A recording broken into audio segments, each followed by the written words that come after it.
Good evening all of you. आप सभी का इस क्लास में स्वागत है। आज हम एनसीईआरटी कक्षा 11 पार्ट 2 भाग 2 का पहला लेसन करेंगे, जिसका नाम है सामाजिक संरचना, स्त्रीकरण और सामाजिक प्रक्रियाएं। तो जैसा कि मैंने पहले भी बता चुका हूं, एनसीईआरटी किसी भी एग्जाम का बेस है। कक्षा 11 से हम समाजशास्त्र की ABCD सीखते हैं और अभी कुछ लोगों की ज़्यादातर डिमांड आ रही है कि MCQ करवाइए, ज़्यादा से ज़्यादा ऑब्जेक्टिव टाइप क्वेश्चन हल करवाइए। अभी एक डिमांड और थी कि अभी जो स्टेट का एग्ज़ाम हुआ था, बिहार स्टेट का एग्ज़ाम हुआ था, उसके जो आंसर BPSC ने गलत दिए हैं उनका सही प्रूफ हमें कहाँ मिलेगा। तो जैसे कि एक था कि सूक्ष्म सोशियोलॉजी किसे कहते हैं, माइक्रो मैक्रो की बात की जा रही थी, सामाजिक समूह की बात की जा रही थी, या इसी प्रकार से और बहुत सारे क्वेश्चन थे जिनकी चर्चा की जा रही थी। तो उन सब के प्रूफ आपको एनसीईआरटी में मिलेंगे। एनसीईआरटी के अंदर सब के प्रूफ मिल जाएंगे आपको। कुछ क्वेश्चन थे जैसे कि माइक्रो सोशियोलॉजी, तो ये एनसीईआरटी पार्ट 1 का जो पहला लेसन है उसकी लास्ट पेज पर है। एक था कि मातृत्वात्मक परिवार किसे कहते हैं, तो वहां गलत दिया हुआ था, उसका आप प्रूफ है वो कक्षा 11 की एनसीईआरटी में ढूंढ सकते हैं।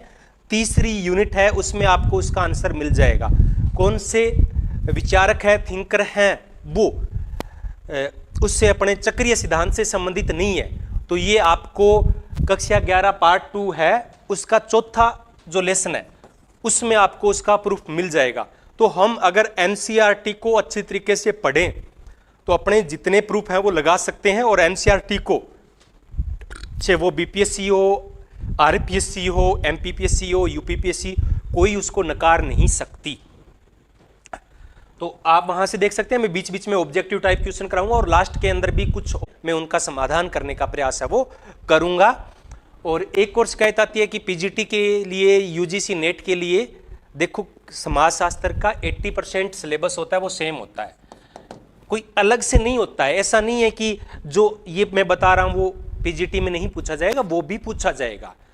जितने भी एग्जाम हैं उन सब का बेस है ये।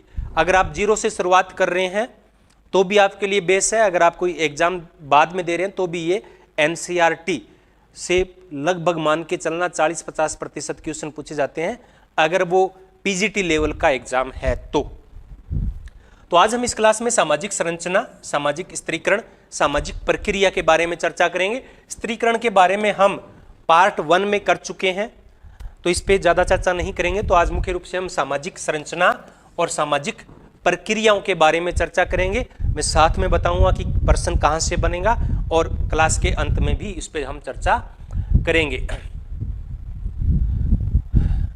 साइकिल थियरी में गलत दिया है, हाँ बिल्कुल गलत दिया हुआ है। आप एनसीईआरटी पार्ट 2 11 का देखिए, उसका चौथा लेसन है, उसको आप प्रूफ के तौर पे प्रस्तुत कीजिए। तो जितने भी आपके लगभग गलत आंसर दिए हैं BPSC में, वो सब आप एनसीईआरटी के तहत उनको चैलेंज कर सकते हो। एनसीईआरटी के कुछ हाई लेवल की बुक्स पढ़ने की आपको आवश्यकता नहीं है। तो पहले हम बात कर लेते हैं सामाजिक संरचना की, कि ये सोशल स्ट्रक्चर क्या है। जब हम स्ट्रक्चर की बात करते हैं, संरचना की बात करते हैं, तो जैसा कि नाम से पता होता है, रचना, निर्माण, किसी चीज का निर्माण है वो किस प्रकार से होता है। और जब हम सामाजिक संरचना की बात करते हैं तो समाज का निर्माण कैसे होता है, क्योंकि समाज एक व्यवस्था है, समाज एक सिस्टम है। समाज ऐसे ही नहीं है। एग्जाम्पल के तौर पे सबसे पहले मैं बताऊं कि एक मकान होता है। ये अलग बात है कि मकान की स्ट्रक्चर है वो अलग होती है। गांव में जो मकान होते हैं वो अलग स्ट्रक्चर के होते हैं। जहाँ पहाड़ी क्षेत्र है, ज़्यादा बारिश होती है, उनकी स्ट्रक्चर अलग होती है। मस्जिद भी एक मकान है, उसकी स्ट्रक्चर अलग होती है, मंदिर की अलग होती है, गिरजाघर की अलग होती है। तो जो मकान होते हैं उसकी स्ट्रक्चर अलग अलग होती है, लेकिन बेस क्या होता है स्ट्रक्चर का, उसमें हम ईंटें भी होती है, सीमेंट का भी प्रयोग करते हैं, दरवाजे भी होती है, खिड़कियाँ भी होती है, इसके अलावा और भी कंक्रीट वगैरह उसमें हम यूज़ करते हैं, सरिया भी हम यूज़ करते हैं। तो ये मकान इन सब से मिलकर बनता है। ये एक मकान की क्या है, इकाइयाँ हैं। ये सब क्या है, मकान की इकाइयाँ हैं। अब क्या हम इनका एक ढेर लगा देंगे, बजरी का, सीमेंट का, ईंटों का, दरवाजों का, तो क्या मकान की स्ट्रक्चर बन जाएगी? नहीं बनेगी। मकान की स्ट्रक्चर बनाने के लिए क्या करना पड़ेगा? इन इकाइयों को एक निश्चित क्रम में जोड़ना पड़ेगा। किस क्रम में? निश्चित क्रम में जोड़ना पड़ेगा, और इससे एक मकान की स्ट्रक्चर संरचना है वो तैयार हो जाती है। तो उसी प्रकार से समाज के अंदर भी सामाजिक संरचना होती है, स्ट्रक्चर होती है, और उसी के हिसाब से समाज का निर्माण है वो होता है। तो सामाजिक संरचना का निर्माण किससे होता है? विभिन्न सामाजिक इकाइयों को जब एक निश्चित क्रम में जोड़ते हैं तब सामाजिक संरचना बनती है, तब सोशल स्ट्रक्चर बनती है, और ये इकाइयां एक दूसरे से गहरे रूप से जुड़ी हुई है, एक दूसरे का सहयोग करती है। अब यहां बताने का उद्देश्य ये है कि ये जो स्ट्रक्चर होती है वो किस प्रकार से व्यक्ति को बाध्य करती है, किस प्रकार से व्यक्ति उससे स्वतंत्र है या नहीं है, इनके बारे में। तो सामाजिक संरचना एक व्यक्ति को कितना बाध्य करती है, व्यक्ति सामाजिक संरचना से कितना स्वतंत्र है, इसको जानने का प्रयास इस अध्याय में किया गया है। प्रत्येक व्यक्ति है, उसका सामाजिक संरचना में, सामाजिक स्त्रीकरण में एक विशेष स्थान होता है। हम जितने भी मानव हैं, आपका परिवार में एक स्थान है कि आप परिवार के मुखिया हैं, आप परिवार के छोटे सदस्य हैं। सामाजिक सत्रीकरण में आपका स्तर उच्च है। अगर हम भारत की बात करते हैं तो यहाँ ब्राह्मण से आते हैं या किसी और वर्ग से आते हैं और वर्ण से आते हैं। अगर पश्चिम देश है तो वहाँ पे पैसा देखा जाता है, व्यवसाय देखा जाता है, नौकरी देखी जाती है, और हम सब अधिकतम उच्च स्थान प्राप्त करना चाहते हैं। तो हम कहते हैं ना, एक व्यक्ति का एक विशेष स्थान होता है। तो जिस प्रकार से सीमेंट का एक स्थान होता है, बजरी का एक निश्चित स्थान होता है, उसी प्रकार से समाज के अंदर एक व्यक्ति का विशेष स्थान होता है। यानी समाज क्या है, यहां नोट कर लेना, समाज क्या है? संरचनात्मक होता है, संगठनात्मक होता है। इसका एक निश्चित संगठन होता है, समाज का एक निश्चित स्ट्रक्चर होती है। तो सबसे पहले तो प्रश्न यहीं से उत्पन्न होता है, और ये बता ही चुका हूं, जब समाज की विभिन्न इकाइयां मिलकर एक निश्चित क्रम में मिलती है तो उसे क्या कहते हैं? सामाजिक संरचना कहते हैं। और जिस प्रकार से ये हम मकान की स्ट्रक्चर देखते हैं, या किसी और की भी हो सकती है, जैसे कि ये मेरे हाथ में मोबाइल है, तो इसकी भी एक निश्चित स्ट्रक्चर है। हर प्रत्येक चीज की एक निश्चित स्ट्रक्चर होती है। इसी प्रकार से समाज की भी एक स्ट्रक्चर है। और इसका जो प्रयोग है, पहली बार जो प्रयोग है स्ट्रक्चर का, समाजशास्त्र ने बहुत अन्य विषयों से उधार लिया है। जैसे हम सत्रीकरण की बात करते हैं तो सत्रीकरण हमने कहां से लिया है? भूगोल से लिया है या भूगर्भ शास्त्र से लिया है। इसी प्रकार से सामाजिक संरचना की जो अवधारणा है वो हमने कहां से ग्रहण की है? जीव विज्ञान से की है। यहां से प्रश्न आ जाएगा कि सामाजिक संरचना की जो अवधारणा है वो समाजशास्त्र में कहां से आई है? कहां से आई है?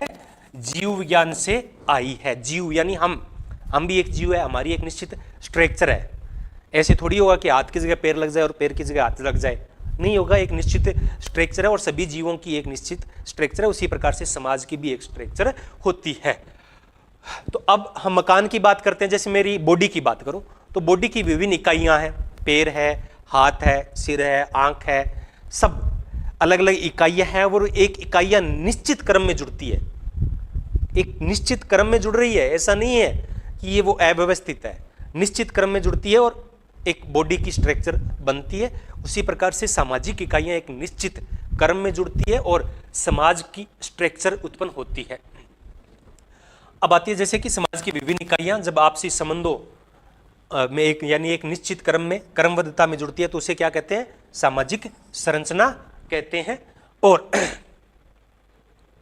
ये सामाजिक संरचना क्या होती है? स्थायी होती है। क्या होती है? ये स्थायी होती है, हमेशा बनती रहती है। सामाजिक संरचना के अंग बदलते रहते हैं, अंग बदलते रहते हैं, लेकिन सामाजिक संरचना स्थायी है। नोट करना, सामाजिक संरचना क्या है, इसकी विशेषता क्या है? स्थायी है। अपेक्षाकृत स्थायी होता है। वैसे तो परिवर्तन होता है लेकिन आसानी से इसमें परिवर्तन नहीं होता है, तो ये विशेषता इसकी नोट कर ले। हैरी एम जॉनसन ने इसकी क्या डेफिनेशन दी है कि सामाजिक संरचना का निर्माण अलग अलग अंगों के परस्पर संबंधों से होता है। कई बार ये डेफिनेशन पूछी जाती है, मैंने यहां पे डेफिनेशन को ज्यादा नहीं रखा है।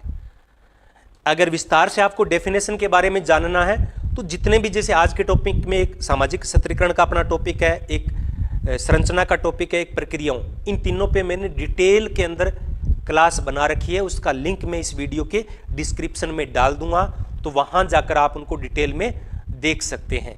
एनसीईआरटी में मैंने जैसा कि स्टार्टिंग में बताया था कि ये रटने के लिए नहीं चीजें हैं, ये समझने के लिए है। और ज्यादातर जो क्वेश्चन आते हैं वो अंडरस्टैंडिंग बेस पे आते हैं, ना कि रटने पे बेस पे आते हैं।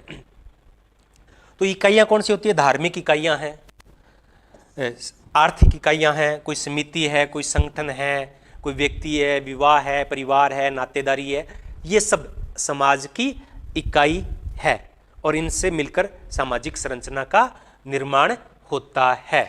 जब ये निश्चित क्रम में जुड़ती है तब, यानी ये किसका क्या होता है? निश्चित प्रतिमान होता है। क्या होता है? निश्चित प्रतिमान, पैटर्न। प्रतिमान को अंग्रेजी में क्या कहते हैं? पैटर्न कहते हैं। आगे है इमाइल दुर्खिम। अब हम थोड़ा सा आगे बढ़ते हैं। सामाजिक संरचना को तो हमने समझ लिया कि समाज के विभिन्न अंग है वो आपस में एक निश्चित क्रम में जुड़कर सामाजिक संरचना का निर्माण करते हैं। अब बात आती है कि ये जो सामाजिक संरचना होती है वो समाज के लिए कितने बाध्यकारी है। तो इमाइल दुर्खिम पहले एक समाजशास्त्री है जिन्होंने सामाजिक संरचना के बारे में डिटेल से लिखा है। वैसे सामाजिक संरचना का सर्वप्रथम प्रयोग किसने किया? बताइए। सामाजिक संरचना शब्द का, सोशल स्ट्रक्चर का सर्वप्रथम प्रयोग किसने किया? किसने किया? स्पेंसर ने किया। किसने किया? स्पेंसर ने किया, हर्बर्ट स्पेंसर ने। और स्पेंसर ने यह किससे ग्रहण किया था? डार्विन से ग्रहण किया था। किससे ग्रहण किया था? डार्विन ने। डार्विन ने जीव विज्ञान में इसको लागू किया था और उस जीव विज्ञान से स्पेंसर ने कहा इसको सामाजिक डार्विनवाद कहते हैं। स्पेंसर को क्या कहते हैं? सामाजिक डार्विनवाद भी कहा जाता है। और डार्विन ने जीव विज्ञान में, इसलिए मैंने कहा था ना कि सर्वप्रथम सामाजिक संरचना शब्द का प्रयोग कहां से किया गया? जीव विज्ञान से ये किया। जीव विज्ञान में इसकी डिटेल में बात डार्विन ने की, डार्विन से स्पेंसर ने की। लेकिन विस्तृत प्रयोग है वो इसका, यानी इसको समाज के लिए बाध्यकारी माना। किसने माना? इमाइल दुर्खिम ने माना। इमाइल दुर्खिम ने कहा कि सामाजिक संरचना एक व्यक्ति के लिए बाध्यकारी है। एग्जाम्पल के तौर पे, जैसे कि एक युवा अवस्था होती है, लड़के और लड़कियों में प्यार होना स्वाभाविक होता है। कोई लव मैरिज करना चाहता है लेकिन परिवार उसकी परमिशन नहीं देता है। वो करना तो चाहता है लेकिन समाज की बाध्यता है कि अपनी ही कास्ट में विवाह करना है। वो किसी और रिलीजन या किसी और कास्ट से शादी करना चाहता है तो समाज उस पर बाध्यकारी करता है कि नहीं, ऐसा नहीं होगा, शादी तो अपनी ही कास्ट के अंदर होगी। तो उस व्यक्ति के लिए सामाजिक संरचना क्या होगी? बाध्यकरण होगी।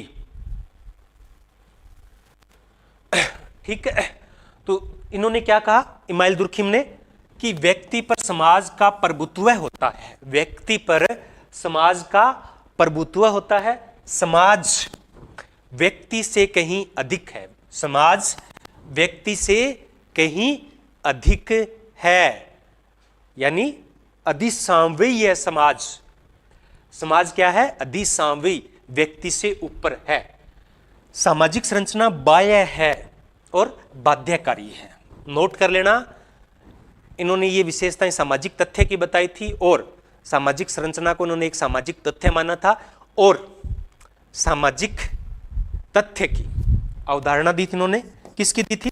सामाजिक तथ्य की अवधारणा। और सामाजिक तथ्य की इन्होंने 3 विशेषताएं बताई थी। कितनी विशेषताएं बताई थी? 3 विशेषताएं बताई थी। एक विशेषता बताई थी कि सामाजिक तथ्य सामाजिक संरचना या समाज व्यक्ति के लिए बाह्य है। बाह्य का मतलब बाहरी है, बाहर से वो प्रेशर डालता है।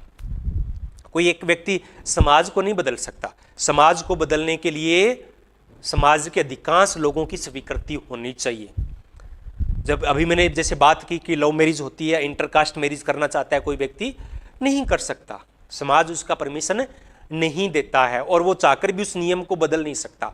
यानी समाज के लिए, व्यक्ति के लिए ये बाह्य होती है और बाध्यकारी होती है। क्या होती है? बाध्यता होती है। और एक विशेषता इन्होंने और बताई थी, सामान्यता, कि सामाजिक तथ्य होते हैं वो क्या होते हैं?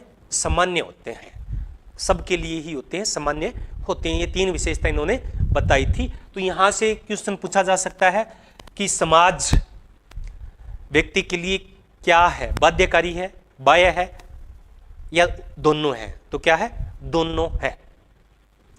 तो इमाइल दुर्खिम ने इसी प्रकार से मार्क्स इसको नेगेटिव अर्थ में लेते हैं। सामाजिक संरचना को कार्ल मार्क्स है वो क्या लेते हैं? नेगेटिव अर्थ में लेते हैं। इन्होंने सकारात्मकता के तौर पे पेश किया है कि ये बाध्यकारी है और ये जरूरी भी है। ये क्या है? जरूरी है सामाजिक व्यवस्था को चलाए रखने के लिए। लेकिन मार्क्स क्या कहते हैं कि सामाजिक संरचना से व्यक्ति की जो सृजनात्मक होती है, जो क्रिएटिविटी होती है, वो समाप्त हो जाती है। लाइव क्लास है वो डेली 7 बजे होती है शाम को। अभी टाइम थोड़ा हुआ है, हो सकता है बीच में एक आध दिन ना हो, लेकिन कंटिन्यू हम एनसीईआरटी को कंप्लीट करवाएंगे। जो भी क्वेश्चन है आपको मैं बाद में आंसर दूंगा, क्योंकि बीच में मैं ये बाधित होता हूं, जो फ्लो है वो नहीं बनता है। तो मार्क्स ने क्या कहा कि सृजनात्मकता क्या है? महत्वपूर्ण होती है, लेकिन व्यक्ति की इससे क्या होती है? सृजनात्मकता प्रभावित होती है, वो कहीं ना कहीं दबती है। उसे सामाजिक संरचना या आर्थिक व्यवस्था व्यक्ति की क्रिएटिविटी को, सृजनात्मकता को बाध्य करती है, उसको समाप्त करती है। अब है सामाजिक संरचना की विशेषताएं। सामाजिक संरचना की विशेषताएं क्या है? तो सामाजिक संरचना की पहली विशेषता है कि अमूर्त है।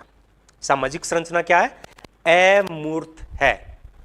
अमूर्त देखो मैं इसको पहले भी बता चुका हूं, अमूर्त और मूर्त 2 अवधारणाएं होती है। मूर्त जो शब्द है वो किससे बना है?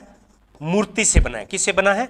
मूर्ति से बना है। मूर्ति तो जानते हो, ईश्वर की मूर्ति होती है, हनुमान जी की मूर्ति होती है, कोई देवी की नवरात्रा चल रहे हैं उनकी मूर्ति होती है, सबकी मूर्ति होती है। तो हम मूर्ति को देखते हैं, हम मूर्ति को, भगवान की मूर्ति को हम क्या करते हैं? देखते हैं। तो इससे क्या बना है?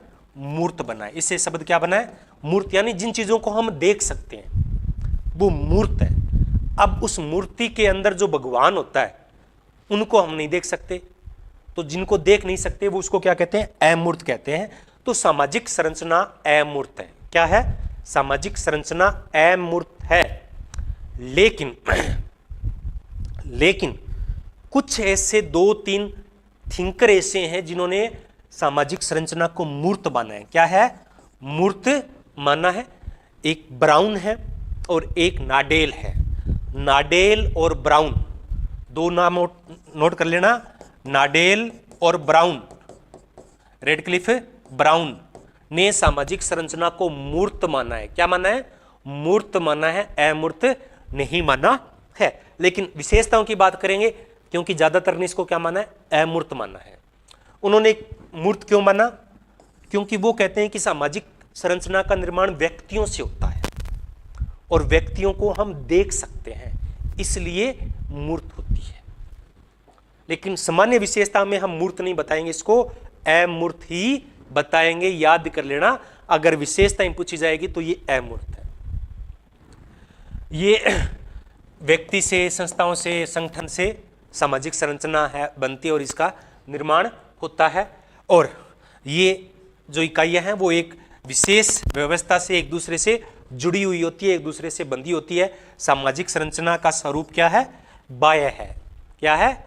बाह्य है, बाहरी है। सामाजिक संरचना अपने जन्म से पहले भी थी और जन्म से बाद भी है। यानी व्यक्ति को इसको विशेष महत्व नहीं दिया गया है। ये कह सकते हैं इसको एक व्यक्ति बनाम समाज, समाज और व्यक्ति और समाज, 2 ये अवधारणाएं बड़ी प्रचलित है कि व्यक्ति इंपॉर्टेंट है या समाज इंपॉर्टेंट है। तो सामाजिक संरचना, इसको वृहत सिद्धांत कहते हैं। तो इसमें समाज को तवज्जो दी गई है, व्यक्ति को तवज्जो नहीं दी गई है। सामाजिक संरचना में परिवर्तन और गतिशीलता भी पाई जाती है। प्रत्येक समाज की एक अलग संरचना होती है, स्ट्रक्चर अलग होती है। जैसे कि एग्जाम्पल के तौर पे जो नगरीय समाज होते हैं उनमें एकांकी परिवार होते हैं, ग्रामीण समाज होते हैं वहाँ पे आपको संयुक्त परिवार मिल सकते हैं। विवाह की लेकर, सबको लेकर अलग अलग प्रत्येक समाज की स्ट्रक्चर होती है, वो अलग होती है, और इसी से एक समाज दूसरे से भिन्न होता है। और प्रत्येक समाज में सामाजिक संरचना में प्रत्येक इकाई का एक निश्चित स्थान होता है। तो ये तो बात थी सामाजिक संरचना की। कुछ सामाजिक संरचना से संबंधित अवधारणाएं हैं जो मर्टन ने दी है। रॉबर्ट किंग मर्टन, इसको बोलते हैं रॉबर्ट किंग मर्टन ने बताया कि सामाजिक संरचना के जो अंग है, जो इकाइयां हैं, वो अलग अलग प्रकार की होती है और अलग अलग तरीके से योगदान देती है। तो इन्होंने बताया कि प्रकार्य, प्रकार्य का अर्थ होता है परिणाम, योगदान। क्या होता है प्रकार्य का? परिणाम या योगदान, मुख्य अर्थ। इसको अंग्रेजी में बोलते हैं फंक्शन। तो इसके वजह से मर्टन ने 3 प्रकार का प्रयोग किया था, 3 अर्थ बताए थे। लेकिन सामान्य सा अर्थ है प्रकार्य से कि समाज के वे तत्व जो सामाजिक व्यवस्था को बनाए रखने में अपना योगदान देते हैं, उसे क्या कहते हैं? प्रकार्य कहते हैं। क्या कहते हैं? उसे प्रकार्य कहते हैं। ये प्रकार्य है वो 2 प्रकार के होते हैं, एक प्रकट प्रकार्य और एक अप्रकट प्रकार्य। प्रकट प्रकार्य और अप्रकट प्रकार्य। प्रकट ऐसे होता है जिनको, जैसे हम कोई काम करते हैं, जैसे कि एग्जाम्पल के तौर पे मैं साइंस का एग्जाम्पल लूंगा कि कोरोना वैक्सीन बनी। कोरोना वैक्सीन बनने से उसका उद्देश्य क्या था? प्रकट उद्देश्य क्या था उसका? प्रकट उद्देश्य था कि वो कोरोना को फैलने से रोकता था। अप्रकट क्या हुआ कि कुछ लोगों ने कहा कि हमने कोरोना वैक्सीन लगाई तो हमारे घुटनों का दर्द जाता रहा। वो कोरोना की उस वैक्सीन का कोई डायरेक्ट बेनिफिट नहीं था, इनडायरेक्ट था। इसी प्रकार से जब कोई कानून बनता है, कानून बनता है तो कुछ डायरेक्ट बेनिफिट होते हैं, जैसे कि बेटी बचाओ बेटी पढ़ाओ एक योजना आई, लेकिन कुछ उसके इनडायरेक्ट भी प्रभाव पड़े। उसका उद्देश्य क्या थे कि बेटियों को पढ़ाना है और बेटियों को बचाना है, कन्या भ्रूण हत्या को बचाना है। तो इससे और भी कुछ लाभ अपने को मिले।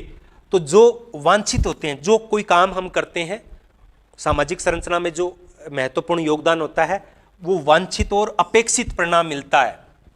अपेक्षित परिणाम मिलता है, सकारात्मक परिणाम होता है, और जो हम पहले से जानते हैं तो उसको बोलते हैं प्रकट प्रकार्य। और जो अवांछित होते हैं, यानी हमने उसका सोचा नहीं था फिर भी इनडायरेक्ट रूप से हमें बेनिफिट मिल गया, तो उसको क्या कहते हैं? हम अप्रकट प्रकार्य कहते हैं। तो प्रकार्य की 2 प्रकार है। अप्रकार्य, अप्रकार्य वो होते हैं, वैसे इन्होंने एक और है एग्जाम्पल, दुष्प्रकार्य, ज्यादा होगा दुष्प्रकार्य। दुष्प्रकार्य से तात्पर्य होता है कि वो सामाजिक संरचना को कमजोर करते हैं, उनको क्या कहते हैं? अप्रकार्य कहते हैं या दुष्प्रकार्य कहते हैं।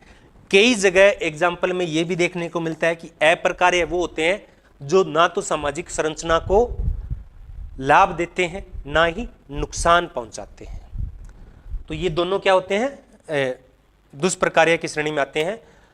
तो ये मैंने बता दिया कि स्पेंसर ने सर्वप्रथम सामाजिक संरचना का प्रयोग किया, और कार्ल मेनहिम ने क्या कहा कि सामाजिक संरचना सामाजिक शक्तियों या सामाजिक परिस्थितियों का जाल है।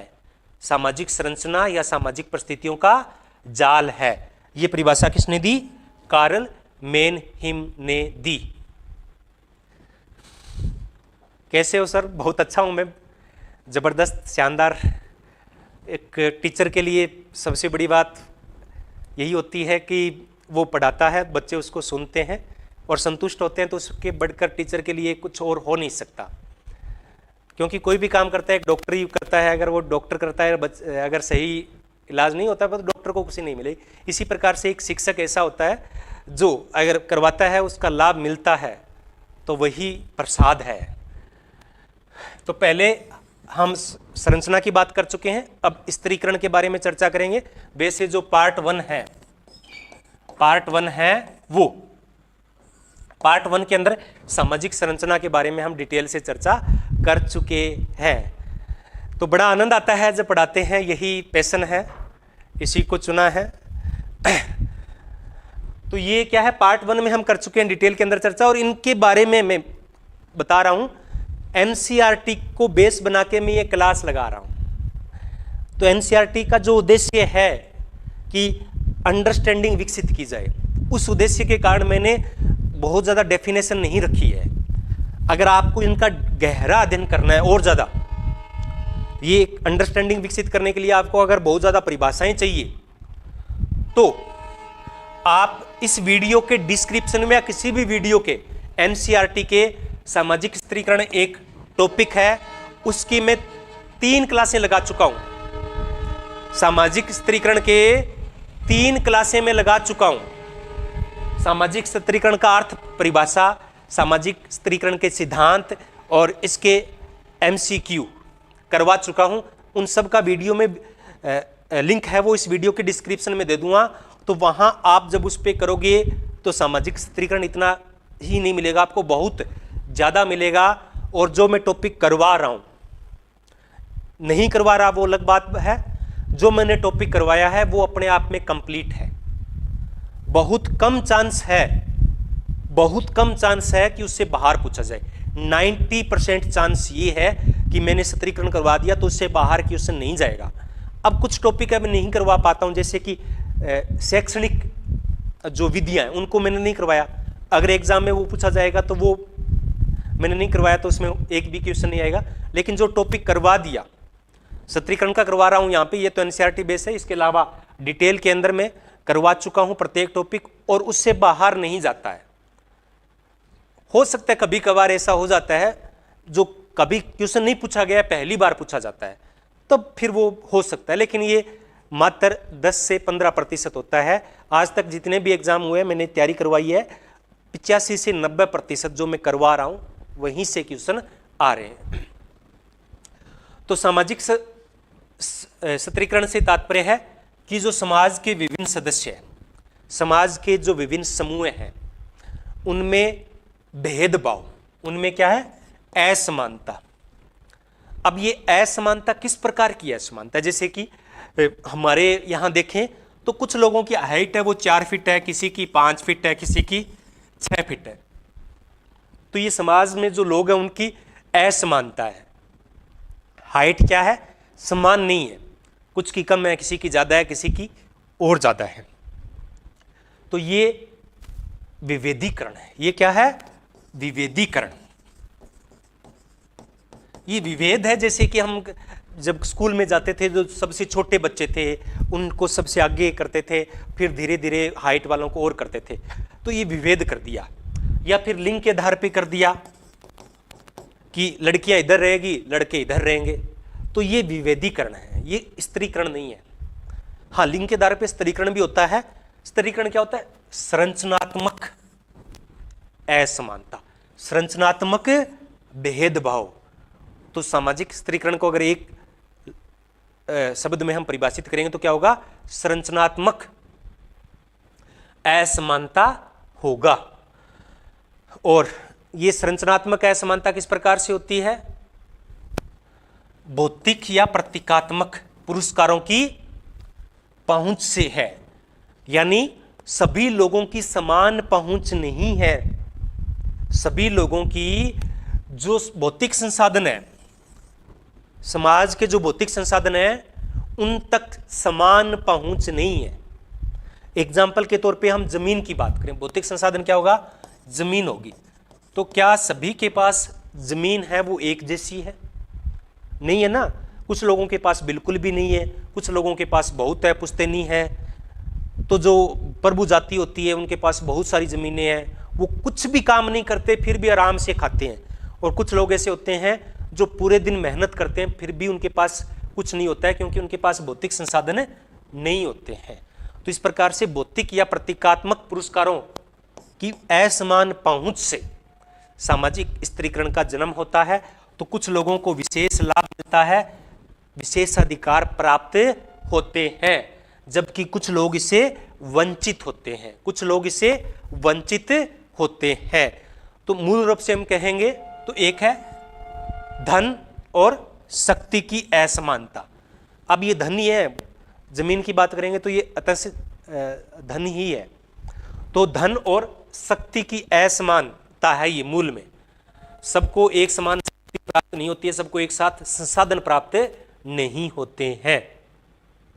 और ये जो संरचनात्मक असमानता है, जो स्त्रीकरण है, वो क्या होता है, पीढ़ी दर पीढ़ी होता है। क्या होता है, पीढ़ी दर पीढ़ी चलता रहता है।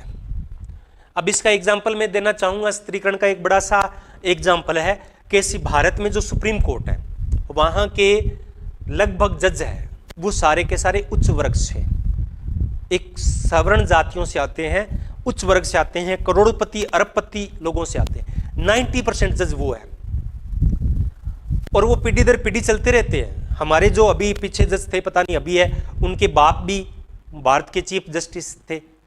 और दूसरी तरफ कुछ लोग ऐसे होते हैं जिनके पास ना तो उनके दादा के पास था, ना उनके पास है, ना उनके पिता के पास था, ना उनके पास होगा। तो ये क्या है, पीढ़ी दर पीढ़ी है, वो असमानता चलती है। जो विशेष अधिकार होते हैं, जो लाभ मिलते हैं, वो 3 प्रकार के मुख्य लाभ हैं। कितने मुख्य हैं? 3 प्रकार के लाभ हैं जिनका उपयोग विशेषाधिकार प्राप्त विशेष समूह करता है। केवल भौतिक नहीं है, अभौतिक चीजें भी है, उसमें अभौतिक चीजें भी है। Good evening all of you, आप सभी का इस क्लास में स्वागत है। पहला है जीवन अवसर। क्या है? जीवन अवसर। लाइफ जो चेंज करते हैं, जो लाइफ स्टैंडर्ड होता है, जीवन जीने के जो स्थिति होती है, किसी की बहुत निम्न स्थिति होती है, किसी की बहुत उच्च होती है, मध्यम होती है, तो उसको लेकर विशेषाधिकार प्राप्त होता है। तो जीवन की जो गुणवत्ता है, गुणवत्ता से तात्पर्य होता है कि एक अच्छा खाना मिले, एक अच्छा मकान हो, अच्छे कपड़े हो और समाज के अंदर एक अच्छी स्थिति हो, तो वो जीवन अवसर है। लेकिन ये सभी के साथ क्या होता है, समान नहीं मिलती है। संपत्ति और आर्थिक लाभ के अलावा भी जो स्वास्थ्य सेवाएं हैं, जो उच्च वर्ग से आएगा उसको बहुत अच्छी स्वास्थ्य सेवाएं मिलेगी, लेकिन एक गरीब व्यक्ति अच्छी स्वास्थ्य सेवा का लाभ नहीं प्राप्त करते। रोजगार की बात करें तो बड़े बड़े पैकेज होते हैं, करोड़ों के अरबों के पैकेज जो होते हैं, वो जो लाखों करोड़ों रुपए पढ़ाई करते हैं, बड़े बड़े कॉन्वेंट स्कूलों में पढ़ाई करते हैं, उनको ही मिलते हैं। छोटों के पास तो छोटे रोजगार मिलते हैं। शिक्षा है, सुरक्षा है, सुरक्षा भी उसी प्रकार से होती है। एक अमीर व्यक्ति होता है, एक उच्च वर्ग का व्यक्ति होता है, वो पुलिस के अगर उस पर कोई मुकदमा है तो उसकी जमानत है वो तुरंत हो जाती है, लेकिन एक गरीब आदमी की जमानत नहीं होती है, उसकी सुरक्षा की कोई परवाह नहीं करता है। तो ये सारी की चीज़ें हैं वो जीवन अवसर के अंतर आती है और सामाजिक स्तरीकरण को प्रभावित करती है। सामाजिक स्थिति यानी एक मान सम्मान भी मिले।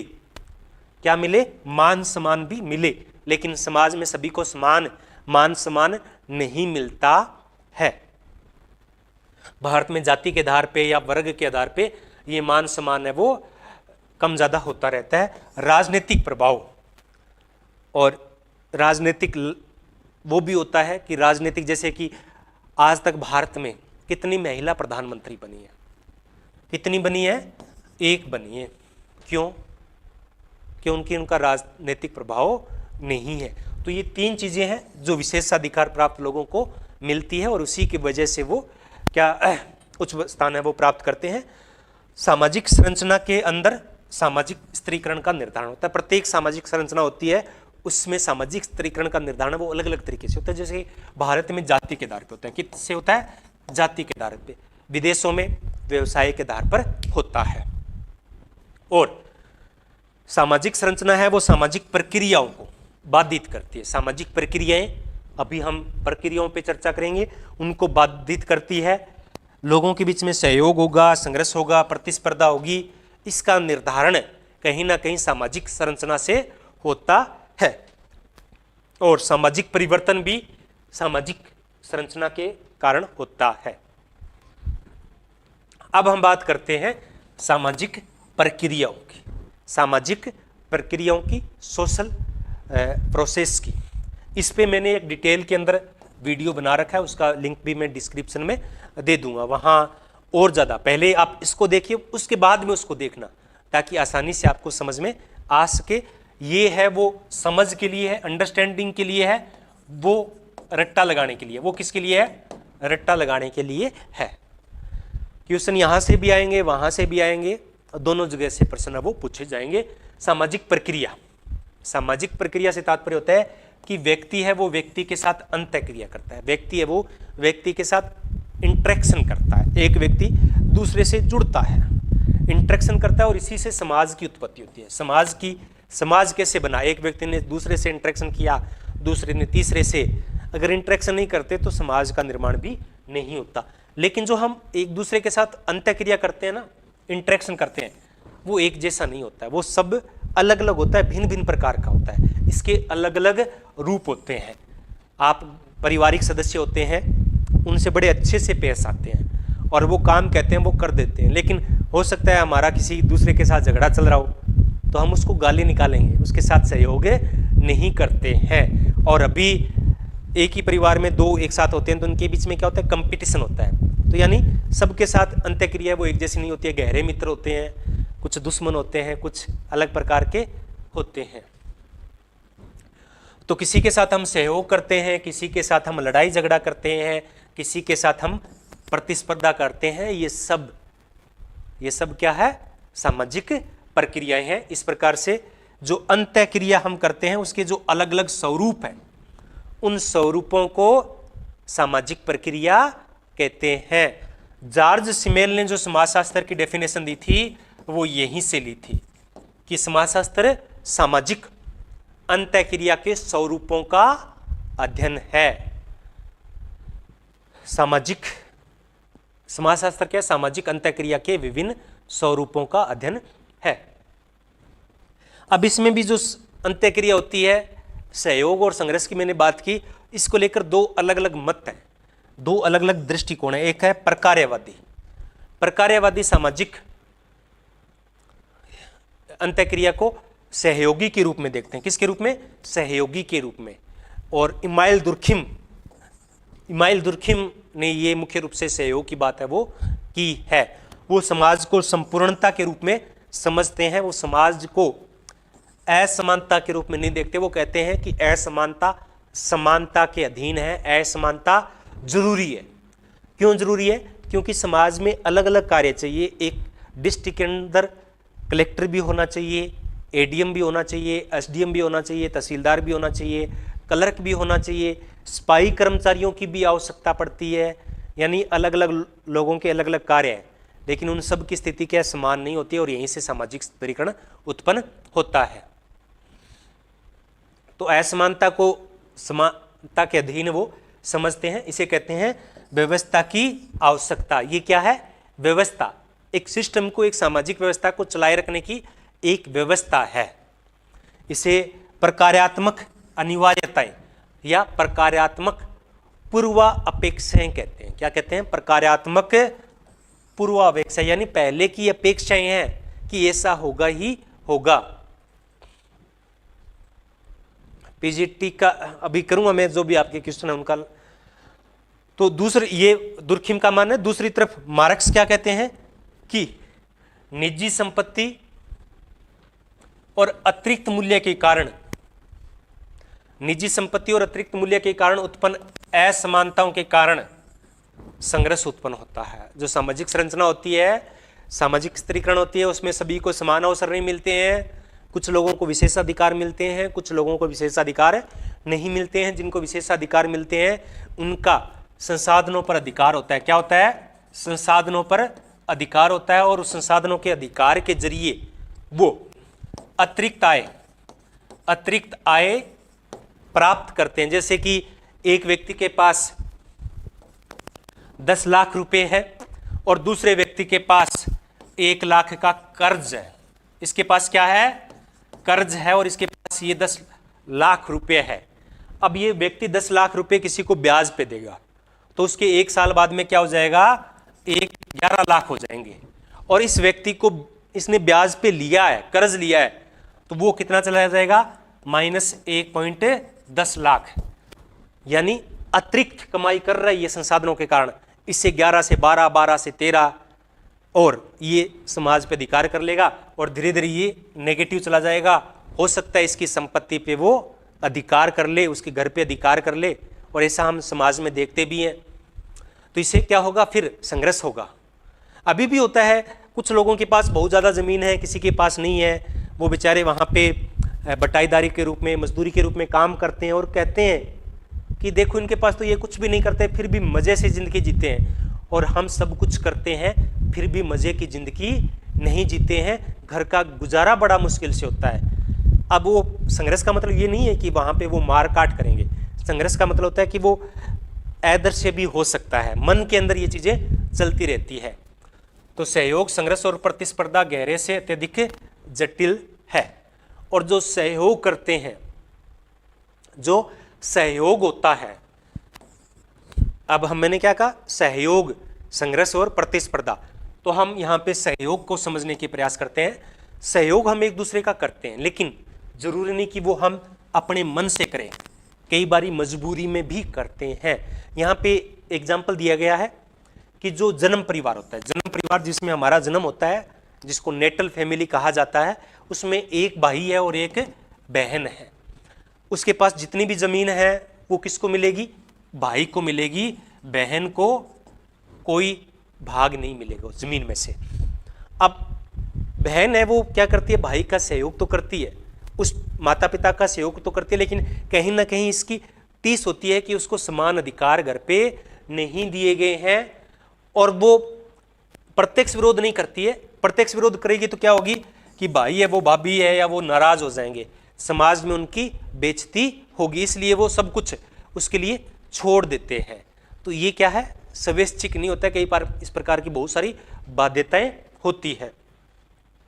और कई बार तो सहयोग है वो संघर्ष का परिणाम है, संघर्ष का परिणाम है। जब व्यक्ति लड़ते लड़ते थक जाते हैं, तब क्या होता है कि सहयोग करने के लिए तैयार हो जाते हैं। इसको बोलते हैं व्यवस्थापन। क्या बोलते हैं, व्यवस्थापन, समायोजन। क्या कहेंगे, समायोजन। एग्जाम्पल के तौर पे अगर आपके पास इतिहास रहा है, तो दो राजा लड़ते थे, लड़ते लड़ते थक जाते थे, फिर वो क्या करते थे, वो संधि करते थे। क्या करते थे, संधि करते थे कि अब हम आपस में युद्ध नहीं करेंगे। रूस और यूक्रेन के बीच में युद्ध हो रहा है, वो लड़ते लड़ते थक जाएंगे, लास्ट में क्या करेंगे, वो संधि करेंगे कि तू मेरे को नहीं मारेगा, मैं तेरे को नहीं मारूंगा। ऐसा, इसका मतलब ये नहीं है कि दोनों एक दूसरे के विरोधी नहीं है, दोनों एक दूसरे के विरोधी हैं, दोनों एक दूसरे के विरोधी हैं, लेकिन वो क्या कर लेते हैं, समझौता कर लेते हैं। वो क्या है, शांतिपूर्ण सह अस्तित्व है, शांतिपूर्ण सह अस्तित्व से रहना स्वीकार कर लेते हैं। तो ये जो समझौता होता है, ये जो राजाओं के बीच में जो संधि होती थी, युद्ध विराम होते हैं, ये किसका उदाहरण है। आप कह रहे हो कि ऑब्जेक्टिव टाइप क्वेश्चन बताइए, तो जब दो देशों के बीच में युद्ध न करने के लिए संधि होती है, तो वो किसका, उसको क्या कहेंगे, उसे सहयोग कहेंगे, उसे प्रतिस्पर्धा कहेंगे, उसे व्यवस्थापन कहेंगे, उसे समायोजन कहेंगे, या उपयुक्त सभी कहेंगे। तो क्या कहेंगे, उसे समायोजन या व्यवस्थापन कहेंगे। यही ऑब्जेक्टिव टाइप क्वेश्चन है। अब मैं एक इसमें से एक पीपीटी में से आपको 4 ऑब्जेक्टिव टाइप क्वेश्चन बताऊंगा। गुड इवनिंग सुरजीत जी।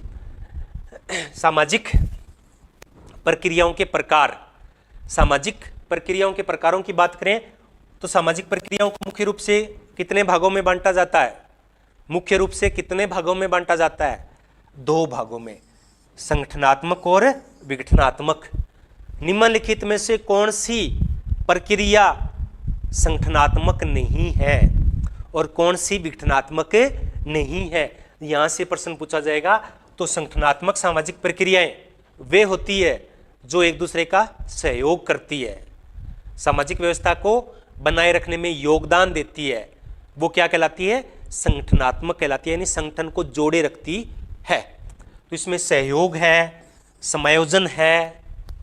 अब यहां से आ सकता है कि जो समायोजन है वो किस प्रकार की सामाजिक प्रक्रिया है, संगठनात्मक या विघटनात्मक? तो क्या है? संगठनात्मक है। एकीकरण है। इस प्रकार और बहुत लगभग 7-8 प्रकार की प्रक्रियाएं जिनका जिक्र मैं डिटेल में जो क्लास है उसमें कर चुका हूं। विघटनात्मक सामाजिक प्रक्रियाएं जो होती है, जो सहयोग की बजाय असहयोग करती है, जिससे सामाजिक प्रक्रिया बाधित होती है। मुख्य रूप से संघर्ष और प्रतिस्पर्धा, दो ये प्रक्रियाएं हैं, तो वो किस में आ जाती है? विघटनात्मक में आ जाती है। तो प्रतिस्पर्धा संगठनात्मक सामाजिक प्रक्रिया है या विघटनात्मक? तो क्या होगा? विघटनात्मक होगा। आगे है सामाजिक प्रक्रियाएं। तो प्रक्रियाएं दो प्रकार की होती है, लेकिन ये अलग अलग प्रकार की होती है। ऑफलाइन क्लास है वो नहीं होती है। समाजशास्त्र में ऑफलाइन की क्लास मिलना बड़ा मुश्किल काम होता है, क्योंकि बहुत कम कैंडिडेट ऐसे होते हैं। मेरिल के अनुसार सहयोग सामाजिक प्रक्रिया का स्वरूप है। सहयोग सामाजिक प्रक्रिया का वह स्वरूप है जिसमें दो या दो से अधिक लोग मिलकर एक सामान्य उद्देश्य की पूर्ति करते हैं, मिलकर कार्य करते हैं। इसमें दो चीजें होती है। जो सहयोग करते हैं उनका उद्देश्य समान होना चाहिए। जैसे एक टीम खेलती है, कल भारत और इंग्लैंड का मैच था, तो वो क्या था? वो एक सहयोग था। भारत की पूरे 11 मेंबर्स ने मिलकर एक दूसरे का सहयोग करा और उनका उद्देश्य क्या था? भारत को जीत दिलाना। तो ये क्या है? उद्देश्य थे, समान है। और दूसरा है मिलकर प्रयत्न करना। क्या है? मिलकर प्रयत्न करना। तो ये दो इसकी विशेषताएं होती है। मैकआइवर एवं पेज ने इसके दो प्रकार बताए। एक प्रत्यक्ष सहयोग, डायरेक्ट कॉर्पोरेशन, और दूसरा अप्रत्यक्ष सहयोग। प्रत्यक्ष होता है डायरेक्ट, जब सब मिलकर एक साथ कार्य करते हैं। तो जैसे पारिवारिक सदस्य होते हैं, उनके बीच में किस प्रकार का सहयोग होता है? डायरेक्ट होता है। यहां से क्वेश्चन बनेगा कि मैकआइवर ने सहयोग के कितने प्रकार बताए? ऑप्शन में आएगा 2, 3, 4, 5। तो ऑप्शन ए 2, यही तो ऑब्जेक्टिव है।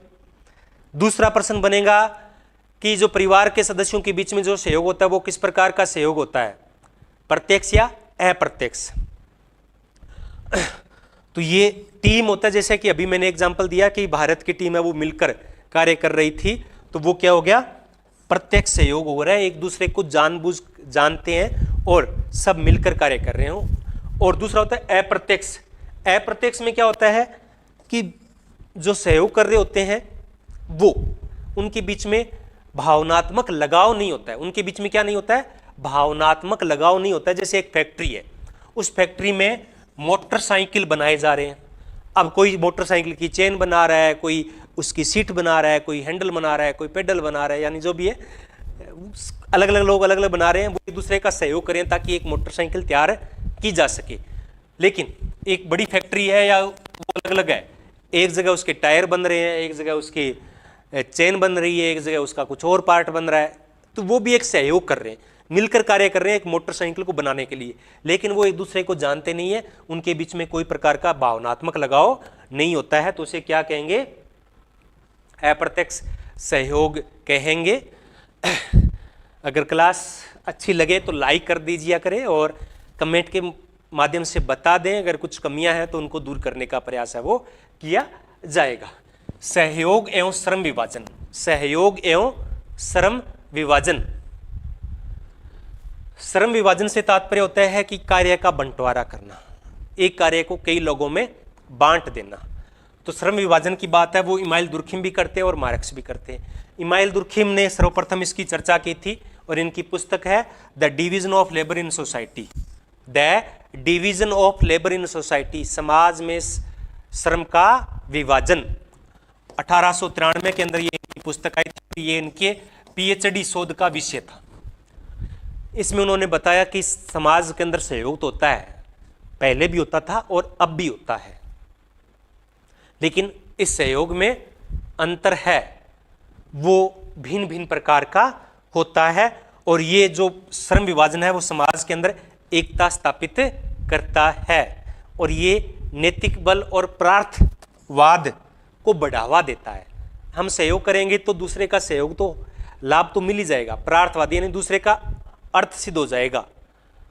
हम जैसे एक दुकानदार है, ग्राहक है, होलसेल विक्रेता है, थोक विक्रेता है, निर्माता है, वो सब एक दूसरे का सहयोग कर रहे हैं, इससे सभी को लाभ पहुंच रहा है। तो इमाइल दुर्खिम ने ये division of labour in society में समाज के अंदर 2 प्रकार की एकता की बात की। कितने प्रकार की एकता बताई? 2 प्रकार की। उन्होंने समाज के या सामाजिक एकता के 2 प्रकार बताए। कौन कौन से बताए? एक यांत्रिक समाज या यांत्रिक एकता, दूसरी सामयिक एकता। दूसरी सामयिक एकता। यांत्रिक मशीनिकल बोलते हैं, यंत्र की भांति। तो जो प्राचीन समाज थे, पूर्व औद्योगिक समाजों में यांत्रिक एकता पाई जाती थी और उनको यांत्रिक एकता या यांत्रिक समाज कहा है। इसको बोलते हैं बुनियादी एकरूपता। इसमें क्या होती है? एक रूपता होती है समाज के अंदर, एक ही लैंग्वेज का प्रयोग करते हैं, एक ही संस्कृति का उपभोग करते हैं, सब एक जैसे होते हैं, यानी उनमें एक रूपता होती है। तो एक रूपता पर आधारित जो एकता होती है उसको कहते हैं यांत्रिक एक रूपता। सभी है वो एक जैसा जीवन व्यतीत है वो करते हैं। इसमें विशिष्टता नहीं होती है, इसमें विशिष्टता नहीं होती है, समानता होती है। और श्रम विभाजन होता है ना, इस समय वो केवल लिंग और आयु के आधार पर होता है, लिंग और आयु के आधार पर होता है। तो ये यांत्रिक समाज है या यांत्रिक एकता है। दूसरा सामयिक, शरीर की भांति, या इसको कहेंगे जटिल समाज। किसकी विशेषता है? जटिल और आधुनिक समाजों की विशेषता है। किसकी है? आधुनिक समाजों की विशेषता है। इसमें विशिष्टता होती है, इसमें एक रूपता नहीं होती है, विविधता अत्यधिक होती है, लेकिन विविधताओं के बाद भी, जटिलताओं के बाद भी एकता स्थापित होती है। इस प्रकार की एकता को, इस प्रकार के श्रम विभाजन को सामयिक एकता कहते हैं। इसमें एक वस्तु का निर्माण है वो अनेक व्यक्ति करते हैं, एक वस्तु का निर्माण अनेक व्यक्ति मिलकर करते हैं। जैसे कि एक मोटरसाइकिल है, उसके अलग अलग पार्ट बनाए जा रहे हैं, लेकिन फिर भी वो क्या है? श्रम विभाजन है, कार्य का विभाजन है। सामयिक का मतलब तो शरीर की भांति, शरीर के विभिन्न अंग है और उनका विभिन्न कार्य है। तो मार्क्स है वो,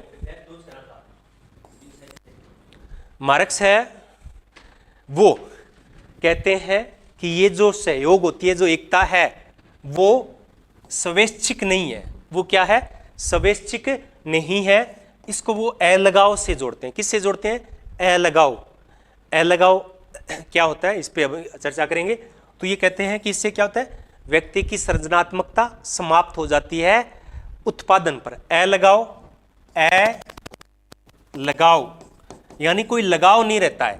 एक फर्नीचर बनाता है, एक मिस्त्री फर्नीचर बनाता है, यानी एक चेयर बनाता है, लकड़ी की चेयर बनाता है, तो वो क्या करेगा? उसमें बड़ी अच्छी सी डिजाइन करेगा। या कोई बर्तन बनाता है तो उसमें अच्छी सी डिजाइन बनाता है वो, यानी अपना वो बेस्ट देने का प्रयास करता है, क्योंकि उसे लगता है कि उससे उसकी प्रशंसा भी होगी और उसको ज्यादा मूल्य भी मिलेगा, उसका ज्यादा मूल्य भी मिलेगा। लेकिन जब फैक्ट्री में काम करते हैं तो उसको कोई मतलब नहीं है, वो उससे बनाने से क्या होता है? अलगाव हो जाता है, उसका कोई लगाव नहीं रहता है। पता है चाहे कैसा भी काम करूंगा, अच्छा काम करूंगा, बुरा काम करूंगा, पैसे तो उतने ही मिलने, ऊपर से डांट पड़ेगी कि इतना टाइम क्यों लगा दिया। यानी उसकी सृजनात्मकता समाप्त हो जाती है। उत्पादन कितना करना है, कैसे करना है, उसका कोई नियंत्रण नहीं होता है। जैसे मिट्टी का एक बर्तन बनाता है ना, तो वो बड़ा उसको सुंदर सा डिजाइन करता है, तो उसका लगाव होता है।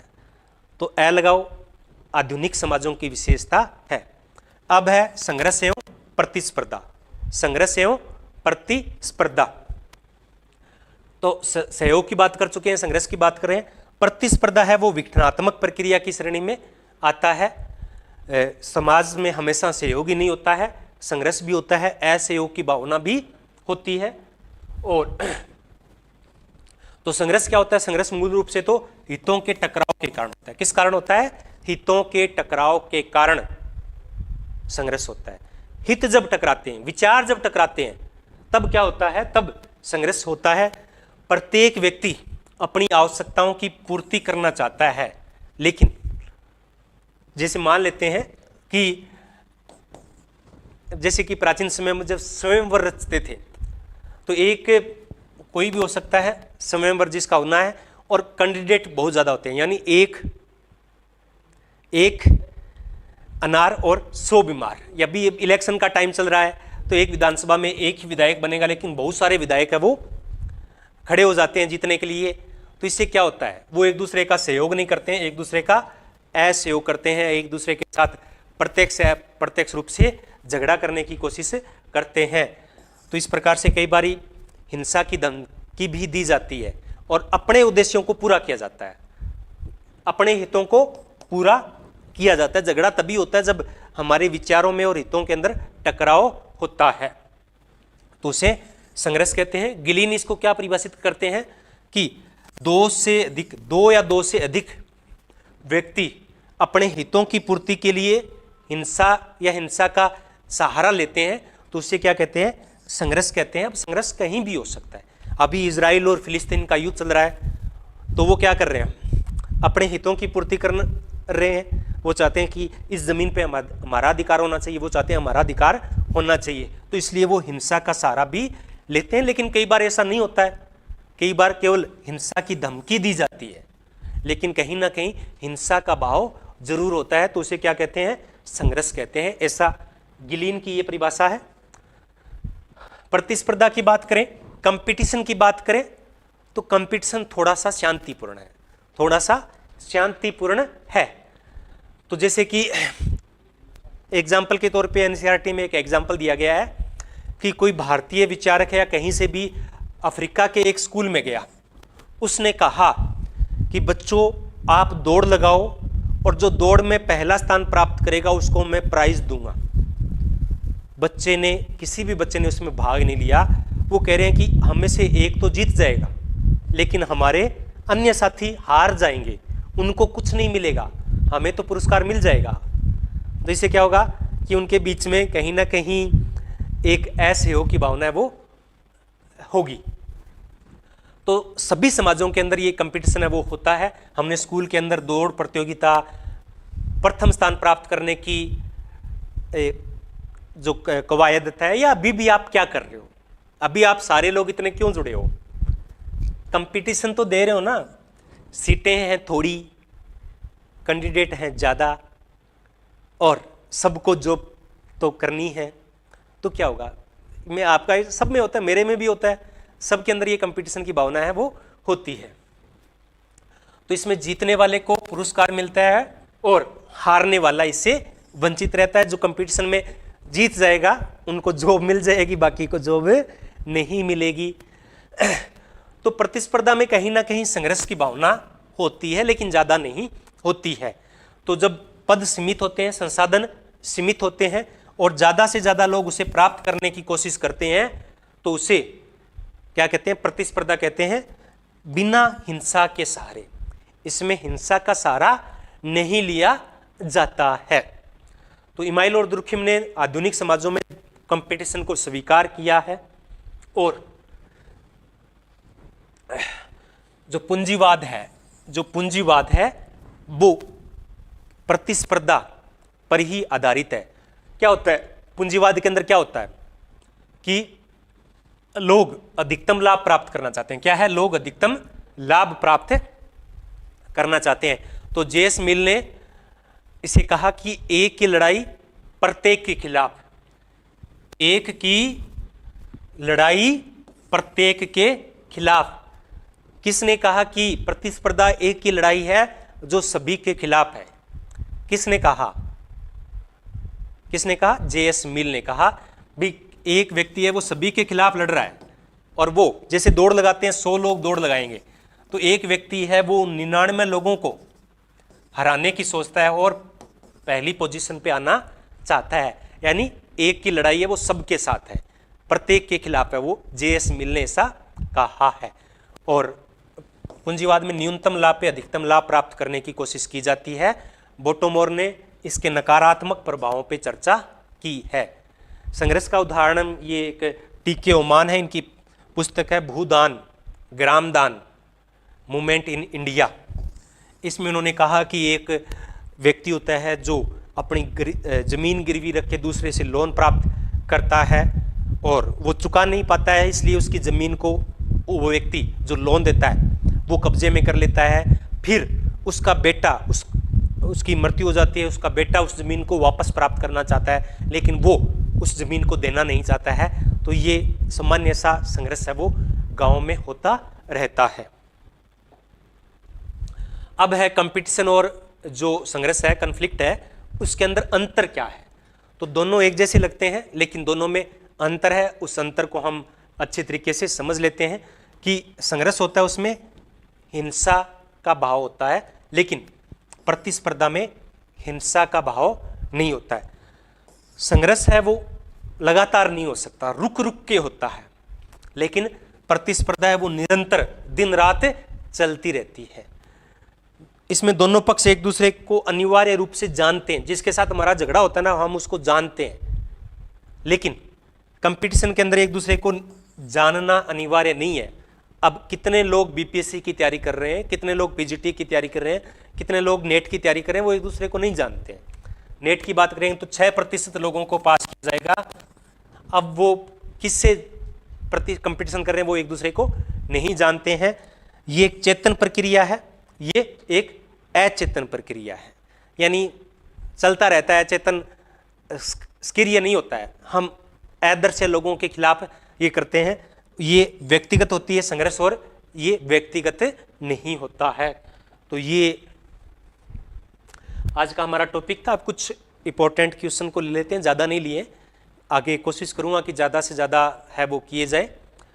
तो सामाजिक स्त्रीकरण की अवधारणा निम्नलिखित में से है वो सही रूप से व्याख्या कौन सा ऑप्शन करता है, बताइए। क्या है सामाजिक स्त्रीकरण? भौतिक और प्रतीकात्मक पुरस्कारों तक पहुंच के संदर्भ में समूह के मध्य संरचित संरचनात्मक असमानता, ये इसका सही ऑप्शन है जो मैंने बताया था। सामाजिक संरचना का सर्वप्रथम प्रयोग किसने किया? हर्बर्ट स्पेंसर ने किया। आगे है सामाजिक संरचना परस्पर क्रिया करती हुई सामाजिक शक्तियों का जाल है। सामाजिक शक्तियों का जाल है, किसने कहा था? मेनहिम ने कहा था। दुर्खाइम के अनुसार श्रम विभाजन में वृद्धि किसका परिणाम है? जनसंख्या घनत्व या नैतिक घनत्व, जनसंख्या वृद्धि और नैतिक घनत्व में वृद्धि के कारण। नैतिक भी है, नैतिक मतलब होता है हमारी आवश्यकताएं बढ़ जाती है। किसने कहा कि प्रकार्य वे अवलोकित परिणाम हैं जो व्यवस्था में अनुकूलन और समायोजन में सहायक है? किसने कहा? नाडेल ने, जॉनसन ने, पार्सन्स ने, किसने कहा? मर्टन ने कहा। कौन सी विशेषता सामाजिक संरचना की विशेषता है? सॉरी नहीं है शायद तक यहाँ, तो मूर्त व्यवस्था। इसमें अखंड व्यवस्था है, यानी एक समाज को अखंड व्यवस्था बनाती है। क्रमबद्धता है और अस्थायित्व है, तो इसमें हम कह सकते हैं कि क्रमबद्धता, सॉरी नहीं है। सामाजिक संरचना की विशेषता क्या है कि इसमें क्रमबद्धता होती है। क्या होती है? क्रमबद्धता होती है। तो ये आज की हमारी क्लास थी। अब हम क्वेश्चन को ले लेते हैं। आपके जो भी क्वेश्चन रहे हैं उनके 7 बजे लाइव क्लास होती है डेली, तो स्टार्टिंग से चलना, बस फटाफट ले लेते हैं, टाइम काफ़ी हो गया।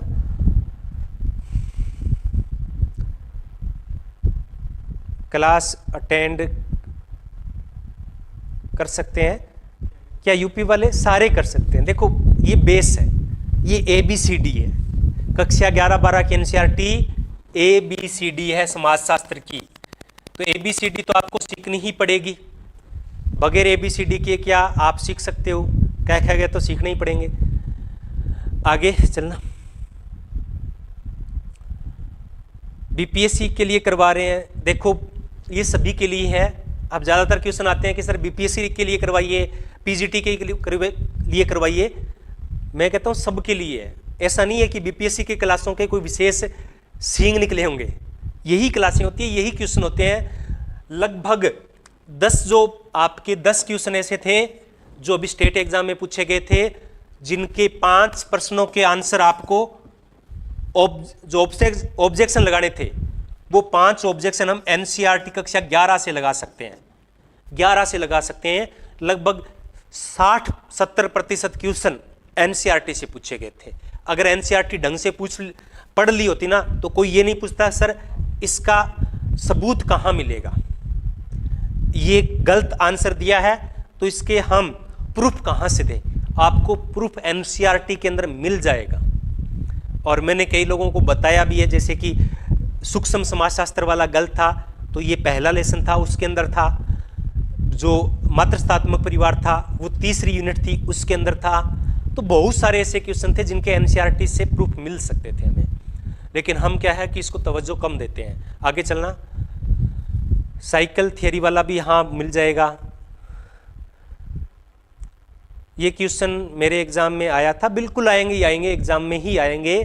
आरपीएससी असिस्टेंट प्रोफेसर के लिए एमसीक्यू करवाइए, पहले थियरी करवा ले, अच्छे तरीके से समझ लें, फिर अच्छे तरीके से हम एमसीक्यू भी कर सकते हैं। आगे चलना। आगे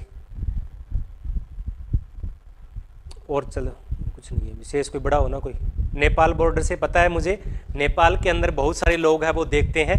लगभग 10% जो कैंडिडेट हैं ये क्लासें वो नेपाल से देख रहे हैं। अब हो सकता है उनके नेपाल का बॉर्डर लगता हो, या कुछ लोग हैं जो नेपाल में कार्य करते हो। म्यांमार से भी कुछ लोग हैं वो वीडियोस है वो देखते हैं और लाइव जुड़ते हैं। आगे चलना। क्या पश्चिमीकरण वैश्वीकरण का साधन है? आपकी एक वीडियो देखी तो प्रश्न आया, इस पे हम उसी क्लास में चर्चा करेंगे। आगे चलना। बीएड के पीजी के बाद बीएड कर सकते हैं, बीएड करने के बाद पीजीटी दे सकते हैं, श्योर दे सकते हैं। आगे चलना। Good evening. आप क्लासेस देख के नेट की प्रिपरेशन कर रहा हूँ, कीजिए, लेकिन साथ में इसके अलावा भी जो मैंने यही बात कहता हूँ कि जो टॉपिक मैं करवा रहा हूँ वो कंप्लीट होते हैं, लेकिन जिन टॉपिक को मैंने नहीं करवाया तो आप उनको पढ़िए। एकदम से सही समझ में आना चाहिए, बस यही प्रयास है कि अच्छे तरीके से आपको समझ में आए। चलना, नीचे चलना। 7 बजे है वो लाइव क्लास होगी डेली, पहले आपको नोटिफिकेशन मिल जाएगा, कोशिश रहेगी कि पर डे ले। क्वेश्चन भी करवा दीजिए। 7 दिसंबर क्वेश्चन इसी में से आएंगे, कोई अलग से नहीं आएंगे। लेडी सुपरवाइजर का भी कहीं ना कहीं यहीं से आएगा। सबके लिए होती है क्लासें, ऐसे नहीं है कि आप, जो मैंने लगभग 250 क्लासें यूट्यूब पे करवा रखी है, उन्हीं में से आएगा। ऐसा नहीं है कि वो अलग से कोई इसकी क्लास होगी। सबके लिए समाजशास्त्र की क्लास है वो सेम ही होती है। सिलेबस का आपको पता होना चाहिए, टॉपिक का आपको पता होना चाहिए कि ये टॉपिक आएगा या नहीं आएगा। आगे चलो। हाँ, हो गया। कक्षा 11 और 12 है वो पूरी करवाएंगे, श्योर करवाएंगे, लगातार करवाएंगे। ठीक है सर, ये क्लास झारखंड क्यों नहीं है? बिल्कुल है। सोशलॉजी संगीता से पढ़ रहे हैं तो सुपरवाइजर की कर सकते हैं, बिल्कुल। आगे चलिए। सिलेबस कब आएगा? मुझे नहीं पता सिलेबस का कब आएगा। दूसरा चैनल अभी उस पर मत जाइए, आप इसी चैनल पे रहिए। यूथ कंपटीशन का बुक ले सकते हैं, बिल्कुल लीजिए। अगर आपको थियरी में करवा रहा हूँ, ऑब्जेक्टिव के लिए आप यूथ का ले लें, वहाँ से आप करेंगे तो श्योर बेनिफिट आपको मिलेगा। यूथ कंपटीशन टाइम के ऑब्जेक्टिव टाइप क्वेश्चन हल कर लीजिए, मेरी थियरी पढ़ लीजिए, एग्जाम आपका क्लियर हो जाएगा। ऑफलाइन है वो नहीं करवाते हैं। नीचे चलना। नीचे पूरा सिलेबस खत्म हो जाएगा, कोशिश तो कर रहे हैं जल्द से जल्द हम करवा दें, एक ही क्लास हो पाएगी। एग्जाम से पहले है वो सिलेबस है वो करवा देंगे, क्योंकि ये मैं सिर्फ ये नहीं कह सकता किसी एक एग्ज़ाम के लिए ही होगी। कोर्स तो मैं देखो पीजीटी करवाऊँ, उसके बाद कुछ और क्लासें भी करवाने की कोशिश करूँगा, लेकिन ये एनसीईआरटी कक्षा 11 का बच्चा है उसके लिए भी बेनिफिट है। बीए फर्स्ट ईयर के लिए, एमए के लिए, जिनमें ये टॉपिक आएगा उन सब के लिए बेनिफिशरी है। नीचे चलना। बस हो गया मेरे हिसाब से। बीपीएससी के लिए क्लास चाहिए ना, तो बीपीएससी के लिए अब मैं बहुत बार कह चुका हूँ कि बीपीएससी के लिए कोई अलग से क्लासें नहीं होती है। समाजशास्त्र का लगभग सिलेबस सेम होता है, 80%, कोई अलग से नहीं होता है। तो बीपीएससी के लिए अलग से कोई विशेष कुछ नहीं हो सकता। चलना, एक पीछे क्वेश्चन था ना ये। सर सोशियोलॉजी की क्लास में बेंगलोर से देख रही हूँ और आपके पुराने वीडियो बिल्कुल आप करेंगे। ये एनसीईआरटी, इसके अलावा बहुत सारे मैंने क्लासेस लगा रखी है और मैं फिर वही कह रहा हूँ कि जो मैंने टॉपिक करवाया वो पूरे दिल से करवाया है और कंप्लीट करवाया है। उससे बाहर आने की संभावना बहुत बहुत कम है। चलो, ये आज की हमारी क्लास है वो यहीं समाप्त होती है। आपने इतने प्रेम से सुना, इसलिए आप सभी का